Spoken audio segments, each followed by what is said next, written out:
Boa noite a todos os nossos queridos irmãos e amigos que estão conectados no nosso culto em casa. Sejam todos bem-vindos. Que você possa compartilhar esse link que vai aparecer na tela para você.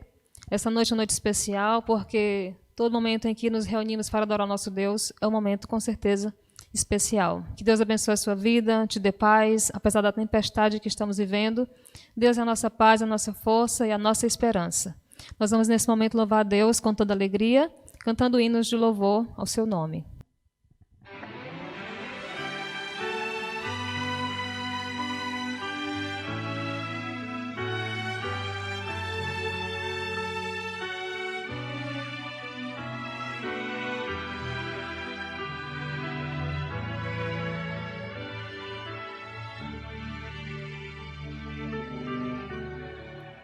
Em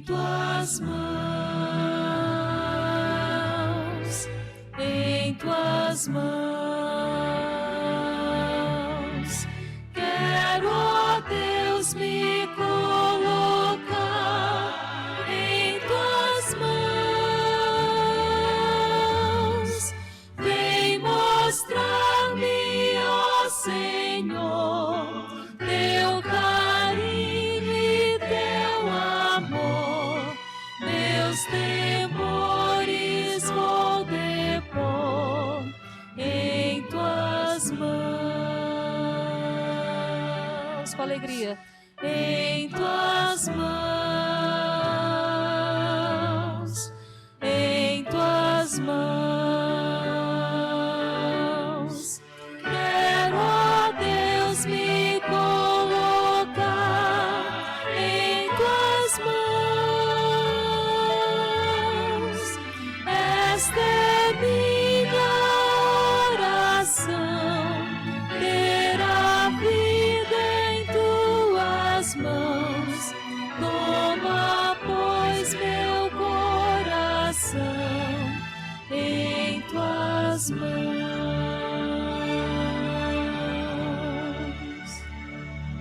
Coloque a sua família no altar de Deus, que vocês possam se entregar a cada noite, a cada dia, através da oração, da comunhão com o nosso Deus, porque Ele é a nossa única esperança. Que a gente possa desejar sempre estar bem perto de Deus.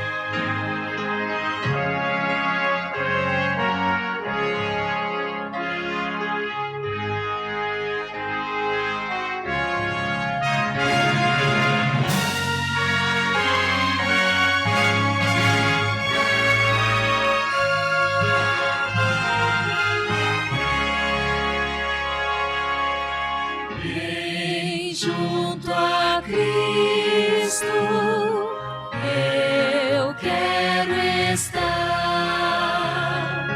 Bem junto à cruz, doce paz desfrutar. Sim ao teu peito. Sim ao teu peito, eu busco a paz, pois teu amor divinal satisfaz. Pois teu amor divinal satisfaz. Não trago nada mais ao Senhor, só este meu coração pecador, mas te suplico em contrição, ó Salvador, dá-me paz.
Vamos orar nesse momento ao nosso Deus? Oremos. Querido Deus, grandioso Pai, nós te somos gratos pela vida, pela tua salvação, pela luz da tua palavra que nos alcança a cada dia, não importa a circunstância. Tu és a nossa força, a nossa esperança, a nossa alegria. Nos ajude a estarmos firmados em ti a cada dia, junto com a nossa família, colocando a nossa vida no teu altar, Senhor. E que tu seja o centro da vida de cada um de nós. E possamos aprender a te buscar em espírito e em verdade. Seja as crianças, sejam os jovens, sejam os adultos, e todos nós juntos, num só espírito, possamos te adorar verdadeiramente. Toma-nos em tuas mãos, nos abençoa, em nome de Jesus. Amém. Boa noite a você que mais uma vez nos assiste, que se reúne aí no seu lar para juntos cultuarmos o nosso Deus. Antes de entrar no texto bíblico, eu quero agradecer a sua audiência e também mandar um abraço para todos os comportores da Missão Nordeste Maranhense, amigos, familiares, minha querida esposa também. E quero te convidar nesse momento a pensar comigo no texto bíblico, que conta muito sobre a nossa história. Afinal de contas, foi a partir daqui que eu e você fomos alcançados por uma bênção muito especial. O texto dessa noite está no livro de Gênesis, capítulo 12. Abra sua Bíblia comigo. Gênesis, capítulo 12. E antes de nós lermos os primeiros versículos, eu queria te convidar a fechar os seus olhos. Oremos. Querido bom Pai, muito obrigado porque estamos com a tua palavra aberta. Nesse momento queremos que o texto bíblico fale conosco. Queremos que as tuas verdades fiquem guardadas em nosso coração. Queremos viver conformidade com a tua palavra. Dá-nos a tua santa paz. Por Jesus. Amém. Você conhece muito bem a história do chamado de Abraão. Conhece os desafios e também sabe que ele foi chamado do homem da fé. O pai da fé. E o texto bíblico, a partir do versículo 1 do capítulo 12, diz assim: Ora, disse o Senhor a Abraão, sai da tua terra, da tua parentela, da casa de teu pai, e vai para a terra que te mostrarei. E de ti farei uma grande nação, e te abençoarei, e te engrandecerei o nome, se tu uma bênção. Abençoarei os que te abençoarem, e amaldiçoarei os que te amaldiçoarem. Em ti serão benditas todas as famílias da terra. Deus se encontra com Abraão e faz uma linda promessa. Interessante que a promessa aqui trata-se de uma bênção local. Deus abençoa a família de Abraão. Uma bênção nacional, porque Deus abençoa todos os descendentes dele, os filhos de Israel. E uma bênção universal também, porque todas as famílias da terra são abençoadas a partir desta bênção aqui. O interessante é que a partir desse momento, Deus agora convida esse homem a sair de onde estava e ir para um lugar distante. Eu queria ler mais alguns versículos com você, acompanhe comigo a leitura do texto. Agora a partir do versículo 7. Diz o seguinte: E apareceu o Senhor e lhe disse, darei à tua descendência esta terra. Ali edificou Abraão um altar ao Senhor que ali aparecera. Versículo 8. Passando dali para o monte ao oriente de Betel, armou sua tenda ficando em Betel, ao ocidente e Ai, e ao oriente. Ali edificou um altar ao Senhor e invocou o seu nome. Agora o verso 9. Depois seguiu Abraão dali, sempre para Neguebe. Havia fome naquela terra. Desceu, pois, Abraão ao Egito para aí ficar. Portanto, era grande a fome na terra. Abraão sai. Em cada cidade que ele passa, ele faz um altar. O interessante é que o altar é diferente dos altares dos outros povos. Sabe, não era um altar que tinha uma intenção de apaziguar a ira de um Deus. Não era para sacrificar pessoas. É um altar diferente. Cada altar que Abraão erguia representava que o Deus dele também era diferente.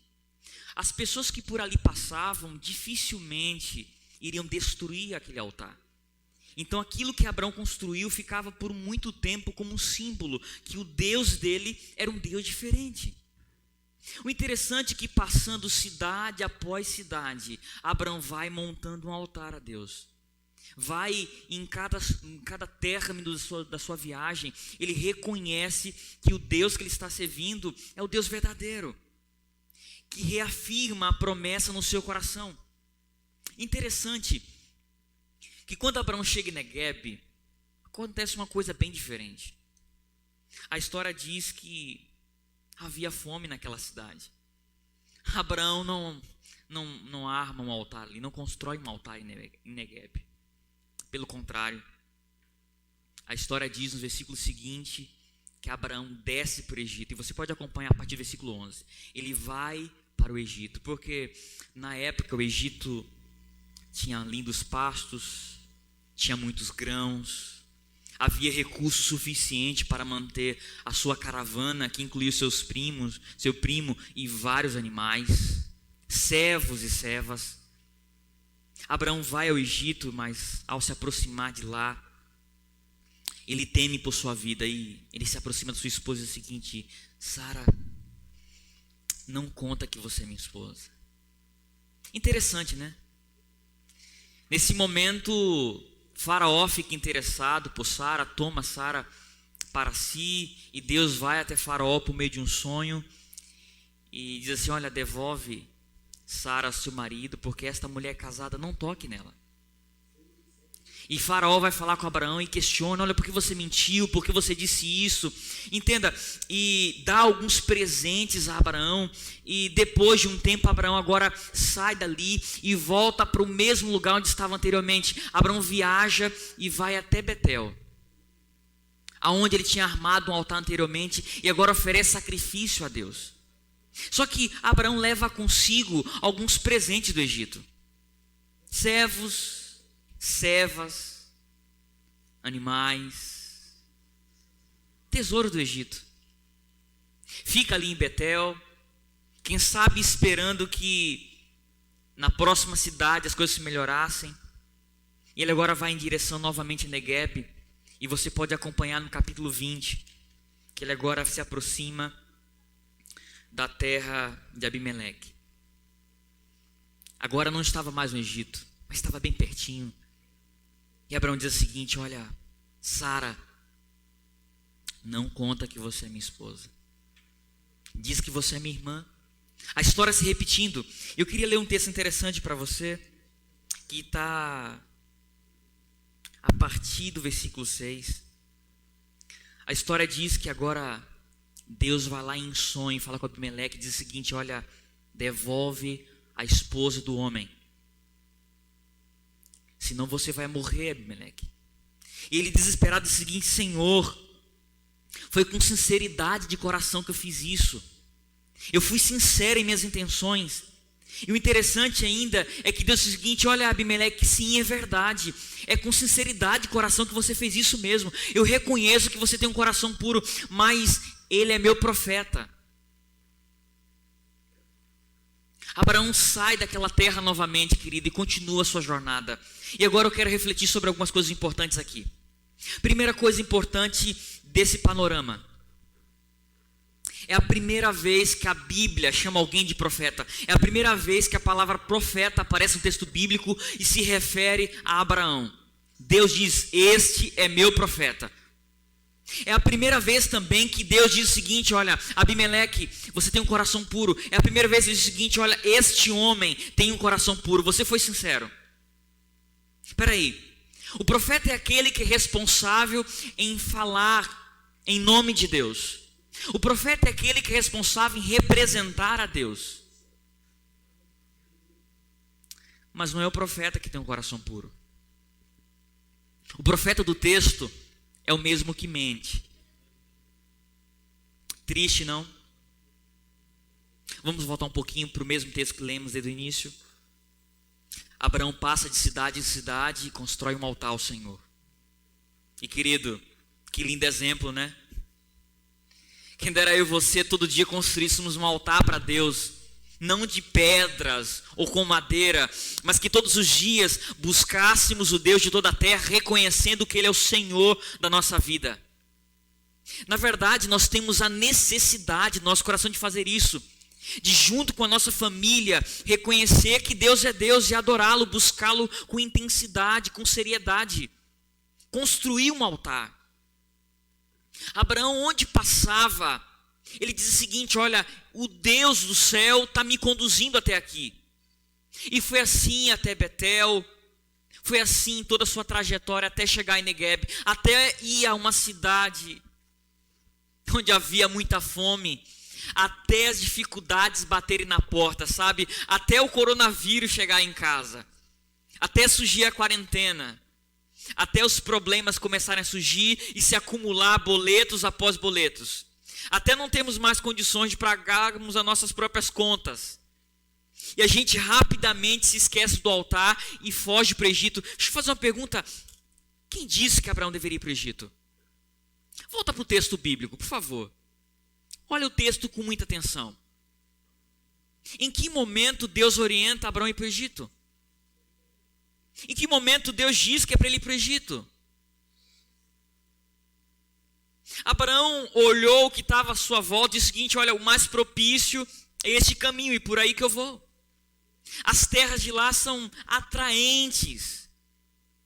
Sabe, queridos, me veio à mente um outro texto de Isaías, capítulo 30, que diz que ai daqueles que consulta Faraó, que vão em busca de cavalos e de recursos, que fogem, que descem para o Egito sem consultar a Deus. Ai daqueles que fazem isso. Sabe, queridos, Abraão trouxe algo bem interessante de lá. Abraão trouxe um presente. Agar, uma serva. E com essa serva, ele teve um filho que não era para ter, que não era o filho da promessa. Com essa serva, ele teve diversos problemas familiares. Presente do Egito. Agora, Abraão está agora nas terras de Abimeleque. Abimeleque está com medo, o povo ficando doente, Deus dizendo o seguinte: olha, vai, pede a Abraão para orar por você, para que você seja curado, porque este é meu profeta. Mas eu reconheço, Abimeleque, que você tem um coração puro, que foi com sinceridade que você fez isso. Queridos, ser um adventista do sétimo dia, ser um pastor da igreja adventista, ser um ancião, ser um líder da igreja, não te faz um homem, uma mulher de Deus. Não faz. Sabe o que faz você um homem e uma mulher de Deus? Um relacionamento com Deus. Isso sim faz a diferença. Construir altar na sua casa, ter um lugar de adoração, ter intimidade com Deus, prantear os seus pés, ser sincero, abrir o seu coração para Ele como se faz um amigo. É cômico isso daqui, porque o homem que Deus chamou, Abraão, o profeta, parece que até esse momento não estava ainda com o coração contrito, não tinha entendido plenamente qual era o plano de Deus, qual era a vontade de Deus. Se dirigiu ao Egito e mentiu. Foi para as terras de Abimeleque e também mentiu. Aí você vai para o capítulo 25 de Gênesis. Isaac faz a mesma coisa e mente, dizendo que a sua esposa não era sua esposa. Mas também Jacó comete o mesmo erro e mente para o seu pai. Mente para o seu irmão, mente para a sua família. Mas o que dizer dos filhos de Jacó, que também mente para Jacó e vendem José para o Egito? E o que dizer dos filhos de Israel que saíram do Egito depois de 400 anos e continuam mentindo para si, mentindo para Deus, enganando a si mesmo? Sabe, queridos, Abraão, o grande líder, comete um grave erro que parece que pesa na geração, parece que isso afeta o seu filho. Eu queria que você que é pai, mãe, olhasse aqui nos meus olhos por um minuto. Olha para mim. Aquilo que você diz em casa, aquilo que você fala em casa, afeta diretamente a formação dos seus filhos. Não ensina os teus filhos a mentir, a dizer que você não está em casa quando você está. Sabe, Abraão não imaginou as consequências disso, mas não foi o fato apenas de dizer que Sara não era sua esposa, é que também depois trouxe uma serva que não era para trazer, teve um filho que não era para ter. Sabe, queridos, e parece que isso se torna um vício na vida da gente, porque você percebe, comece a olhar a história do povo de Deus no deserto e a partir de Abraão, parece que todas as vezes que chegamos a Negueb, onde há fome, todas as vezes que enfrentamos dificuldades, somos tendenciosos a recorrer para o Egito. Em meio a essa quarentena, em meio a essas dificuldades que temos enfrentado, muitos ainda querem descer para o Egito, sabia disso? Egito virou sinônimo de erro na Bíblia, de idolatria e de pecado. Sabe, queridos, queremos retornar, queremos voltar para a escravidão. Alguns ficam dizendo o seguinte: olha, nesse tempo de angústia e dificuldade, você não precisa ser fiel. Isso é mentira, isso é coisa de Satanás. Outros, em vez de dedicar o tempo para estudar a palavra, cultuar com a família, entram em séries e pós-séries e 4, 5 filmes por dia e hábitos piores. Parece que dentro de casa, na quarentena, o tempo está mais curto do que quando antes trabalhava. E você dizia o seguinte: olha, eu não tenho tempo para buscar a Deus, eu não tenho tempo para fazer culto com minha família, eu não tenho tempo para reunir os meus filhos, eu não tenho tempo para erguer um altar dentro de casa. Mas agora a gente está em quarentena, eu pergunto para você, o que mudou na sua vida? O que mudou na sua casa? Olha para a história, é muito simples. Deus chama Abraão, abençoa a mim e a você, porque aceitamos a promessa.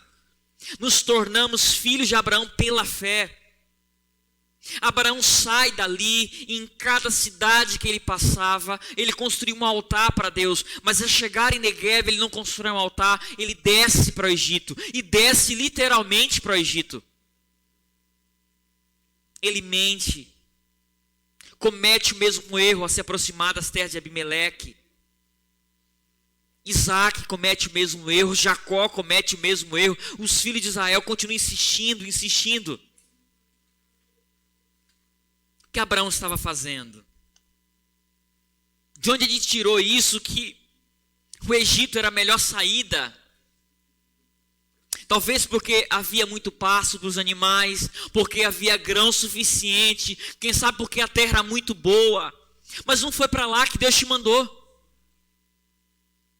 Isso continua se repetindo todos os dias em nossa vida. Às vezes eu escuto, né? Quando alguns filhos chegam assim para os pais e falam assim: pai, mãe, eu quero ser pastor. Eu quero dedicar a minha vida à causa do evangelho. E o pai e a mãe falam assim: filho, por que você quer sofrer tanto, hein?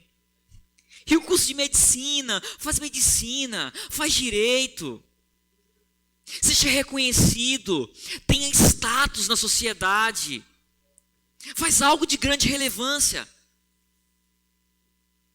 Quando uma jovem fala assim: olha, mãe, eu quero dedicar a minha vida, eu quero gastar-me na pregação do evangelho, eu quero ir para a Índia, para a China, para a África, eu quero viver a minha vida pregando. E algumas mães falam assim: filha, mas por que você está se odiando tanto? Faz isso não. Olha, o teu curso de psicologia já está na metade. Entra numa faculdade federal. Querido, não me entenda mal, não que isso seja importante, mas parece que mudamos muito o nosso conceito de cristianismo. Fomos influenciados de tal forma pelo mundo secular, que no passado, quando um filho dizia isso para o pai, o coração do pai ficava apertado, mas vibrava, porque o seu filho queria dedicar a sua vida a Deus e à causa de Deus. E isso hoje é diferente, traz temor mesmo, e somos os primeiros a dizer que não. Só que depois de alguns anos de faculdade, de trabalho, a gente vê Vê pai dizendo assim: pastor, eu não sei o que aconteceu, mas desde que meu filho entrou na faculdade, desde que ele começou a trabalhar na empresa, ele mudou muito aqui em casa. É muito importante, é bom que você estude nas melhores faculdades, que você tenha os melhores empregos, que você prospere. Mas seja como Daniel em Babilônia, seja como José lá no Egito. Faça a diferença. Seja uma luz, seja uma bênção. Mas a nossa sociedade, os nossos pais não deveriam estranhar quando seus filhos decidem se dedicar ou dedicar a sua vida à causa do Evangelho. Estamos olhando, queridos, estamos focados demais no Egito e nas terras do Egito. O povo de Israel, em sua caravana, constantemente queria retornar para o Egito. E você conhece bem a história. Outro dia eu estava lendo sobre a origem de uma doença. Acho que você vai conhecer muito bem. Alguns anos atrás, na verdade, hoje é considerado uma síndrome, né? Alguns anos atrás, houve um grande assalto na Suécia, na cidade de Estocolmo. Isso, quem sabe, inspirou até alguns filmes e séries que eu sei que você conhece. E aquele simples assalto a banco, que deveria durar algumas horas, acabou durando 6 dias. Mas o mais cômico desse assalto é que algumas das mulheres que estavam ali, que foram presas, que se tornaram reféns, acabou defendendo os bandidos, os seus opressores, protegendo de tal maneira ao ponto de arriscar sua própria vida. E após eles serem presos, uma delas veio a casar-se com um dos assaltantes. Depois de um tempo, começaram a analisar o ocorrido e verificar na história também relatos de escravos que se apaixonavam por seus senhores, ou de mulheres que sofriam algum tipo de abuso, algum tipo de violência e não denunciava o seu esposo.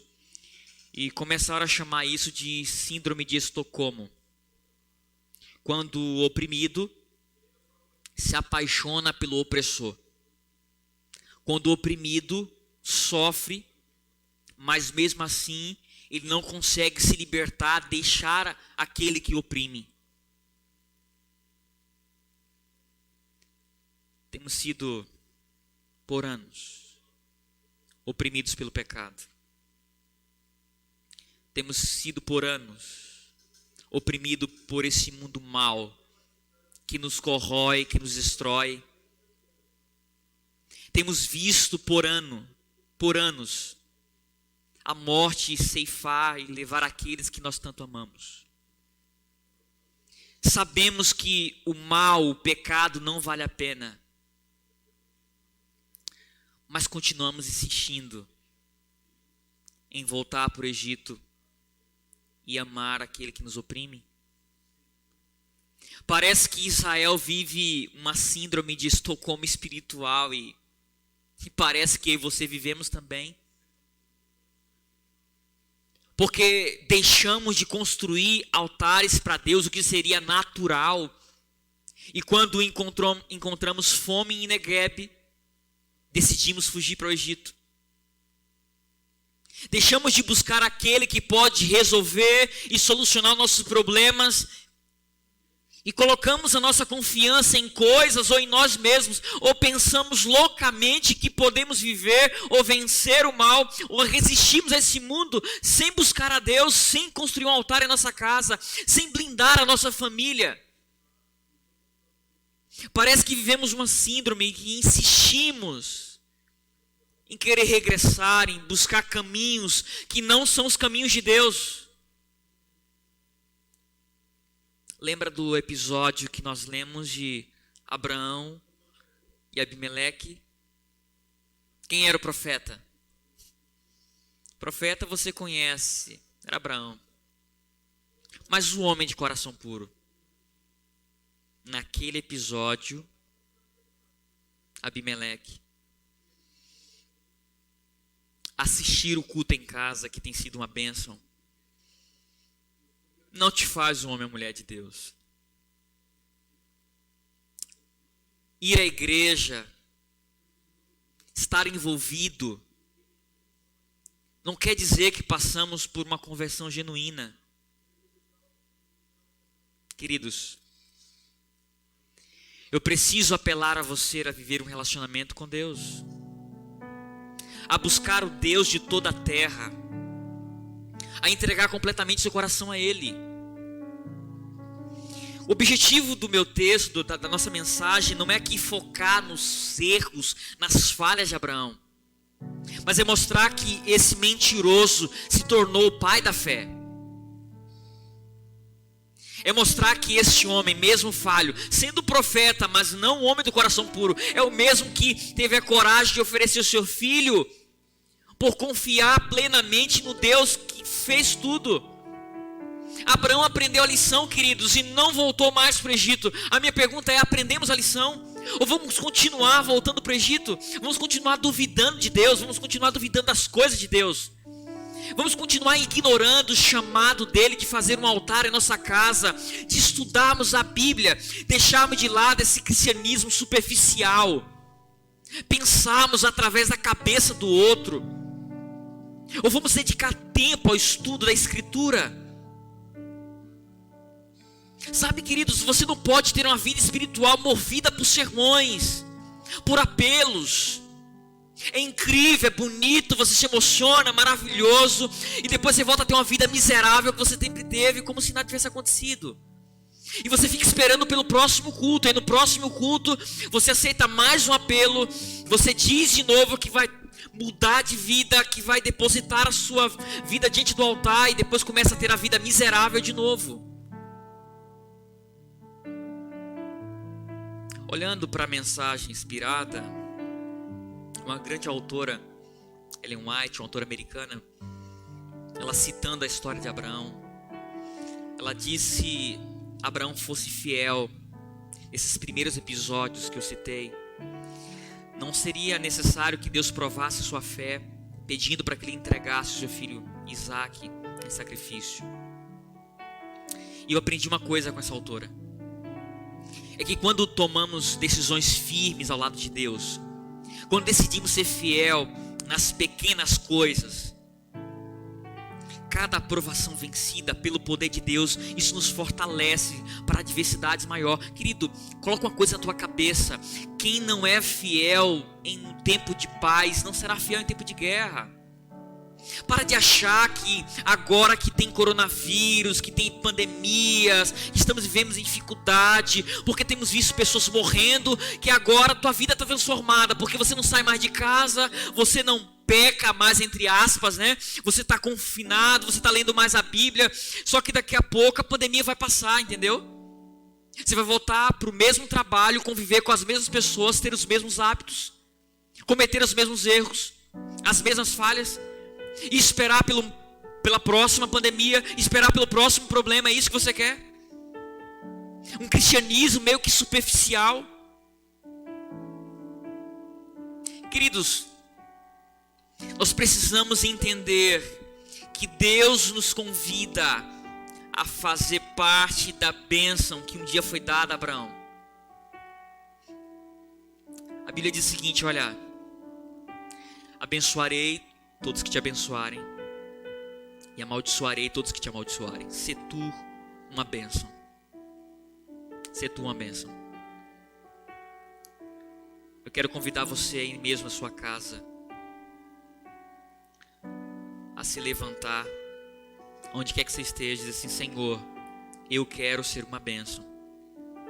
Eu quero construir um altar na minha casa, todos os dias com a minha família, e mais, eu quero ter intimidade contigo, porque hoje eu aprendi que não é ser um adventista que me torna um homem de Deus.